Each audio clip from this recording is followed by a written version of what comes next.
Kesatuan rakyat, kesatuan jiwa, kerajaan perpaduan. Teruskan bersama di dalam channel ini untuk perkembangan-perkembangan isu semasa, isu politik, dan isu-isu hangat di Malaysia pada hari ini. Jangan lupa teruskan bersama di dalam channel ini.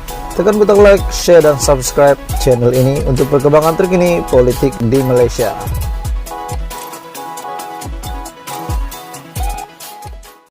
Salam sejahtera Malaysia. Apa kabar kamu semua, tuan-tuan dan bapak semua? Selamat datang ke channel Vels Lifestyle. Saya mengucapkan ribuan terima kasih kepada semua subscriber dan kepada anda yang menonton video hari ini. Seperti biasa, saya meminta jasa baik kamu, kerjasama kamu untuk tekan butang subscribe, like dan share video ini supaya seluruh rakyat Malaysia tahu isu panas hari ini. Oke, tuan-tuan dan bapak semua, satu isu panas yang saya nak kongsi dengan kamu. Setelah lama kita tidak mendengar kabar daripada Khairi. Apa kabar Khairi? Apa status Khairi hari ini? Akhirnya Khairi Jamaluddin buat pendedahan yang paling mengejutkan. Khairi akhirnya mengumumkan ini jawatan beliau. Jadi ahli UMNO bahagian Sungai Buloh. Walaupun kita tahu Khairi Jamaluddin kalah di Sungai Buloh, walaupun tempatnya yang diambil oleh Tokmat, dibagi Tokmat bertanding semasa PRU 15 dan Tokmat menang. Bekas Ketua Pemuda UMNO KJ ataupun Khairi Jamaluddin Abu Bakar mengumumkan bahwa hari ini sudah menjadi ahli UMNO bagi bahagian Sungai Buloh, yaitu kawasan yang ditandinginya pada pilihan raya umum ke-15. Khairi yang juga merupakan timbalan Ketua UMNO bahagian Rembau itu memaklumkan mengenai perkara tersebut dalam satu video pendek di akaun TikTok Barisan Nasional Sungai Buloh pada Ahad ketika satu majlis di pusat daerah mengundi ataupun PDM Saujana Utama di Sungai Buloh. Beliau yang juga bekas Menteri Kesehatan berkata, keputusan berpindah itu diambil kerana mahu menyelesaikan urusan yang tertangguh dan menjadikan kawasan itu sebagai kubu kuat Barisan Nasional. Saya tidak suka tinggalkan begitu saja dan saya rasa tidak adil kepada tuan-tuan dan puan-puan. Saya datang ke sini sebagai calon bidan terjun berprofil tinggi. Bila tidak menang, lepas itu terus cabut pergi ke tempat lain. Ini satu keputusan yang baik bagi saya. Saya sangat setuju dengan pernyataan daripada KJ. Pada PRU yang lalu, Khairi yang memperoleh 48.000 undi dalam perebutan kerusi Parlimen Sungai Buloh tewas dengan perbezaan majoriti tipis hanya 2.600 di tangan calon PH Datuk R. Ramanan dari PKR yang meraih 50.000 undi.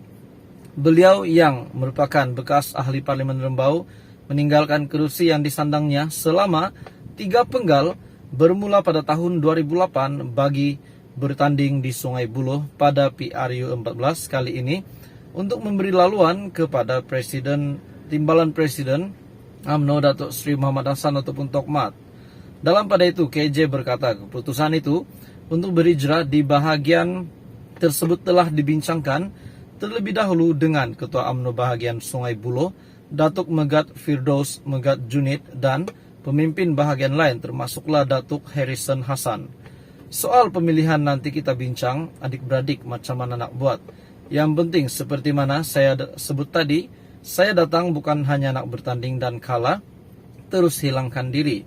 Tidak, saya kekal di sini sehinggalah kita menang Parlimen Sungai Buloh. Oke, baik tuan-tuan dan bapak semua, setakat ini saya sangat bersetuju dengan apa yang dinyatakan oleh Khairi Jamaluddin. Dan saya berpikir juga tuan-tuan dan bapak semua, sekiranya pada tahun hadapan akan ada pemilihan presiden baru.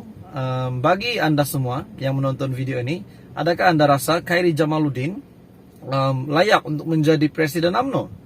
Adakah KJ boleh menang untuk mengalahkan Zaid Hamidi yang menjadi timbalan Perdana Menteri hari ini untuk mengambil jawatan sebagai presiden UMNO? Anda rasa adakah Khairi Jamaluddin layak setelah beliau kalah di Sungai Buloh? Ataupun mungkin Hishamuddin Husin yang akan menjadi presiden UMNO atau bagaimana? Apa komen anda berita hari ini?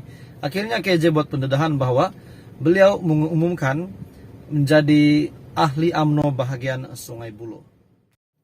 Hai semua, salam sejahtera Malaysia.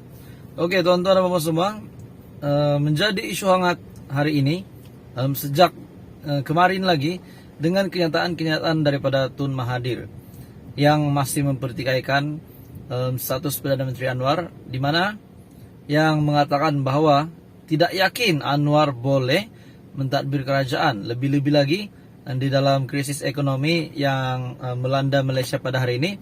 Menurut Tun Mahathir, beliau berpendapat Anwar Ibrahim beliau tidak yakin dengan Datuk Seri Anwar Ibrahim. Oke, bagi saya teman-teman semua, saya tidak setuju dengan kenyataan daripada Tun Mahathir. Anda bagaimana? Sebelum kita teruskan isu hangat hari ini, saya meminta jasa baik kerjasama kamu untuk tekan butang subscribe dan share video ini supaya lebih ramai rakyat Malaysia yang tahu tentang isu hangat hari ini. Oke, baik, daripada Syahbudin.com, saya nak kongsi dengan kamu kenyataan daripada Syahbudin.com yang sangat hebat dan saya sangat setuju.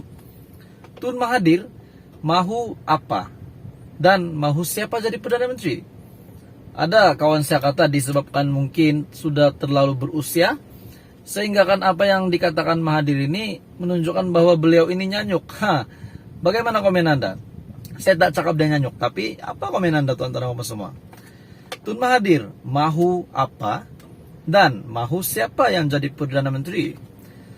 Tun Mahathir Mohamad yang kalah dengan hilang deposit di Langkawi, malah semua calon pejuang juga ditimpa nasib buruk yang sama, nampaknya tidak pernah hilang ide dalam melontarkan serangan terhadap Perdana Menteri saban hari Anwar Ibrahim diserang.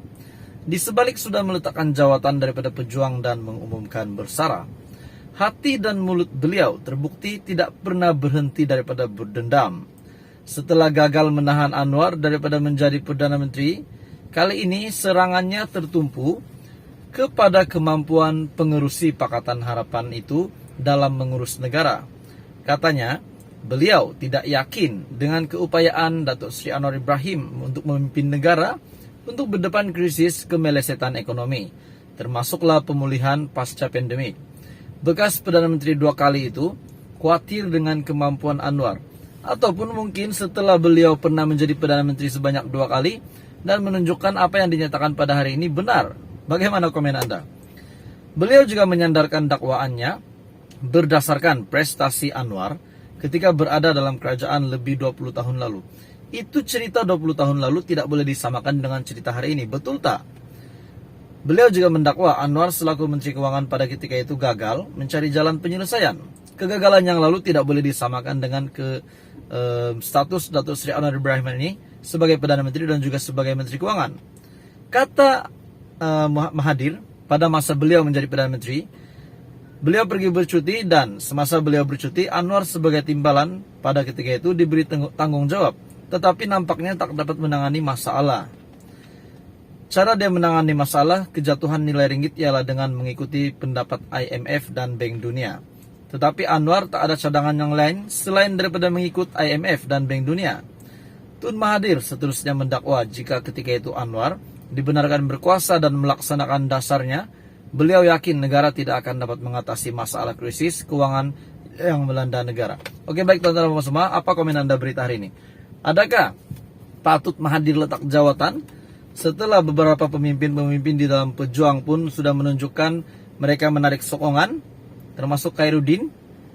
Mungkin selepas ini kita tidak tahu apa hal tujuh pejuang. Adakah menyertai PN, menyertai Pakatan Harapan? Walaupun banyak yang rekomen pejuang perlu menyertai Pakatan Harapan supaya dapat tempat untuk menyertai PRN yang diadakan pada tahun hadapan. Jadi adakah patut Mahathir letak jawatan juga sebagai pengurusi GTA selepas beliau pun sudah meletakkan jawatan sebagai pengurusi pejuang? Jadi teman-teman semua, apa komen Anda berita hari ini? Adakah Anda setuju dengan kenyataan Mahathir bahwa beliau kata Tun Anwar ini tak boleh, beliau tidak yakin dengan pimpinan Datuk Seri Anwar Ibrahim? Jadi teruskan bersama di dalam channel ini untuk perkembangan politik di Malaysia.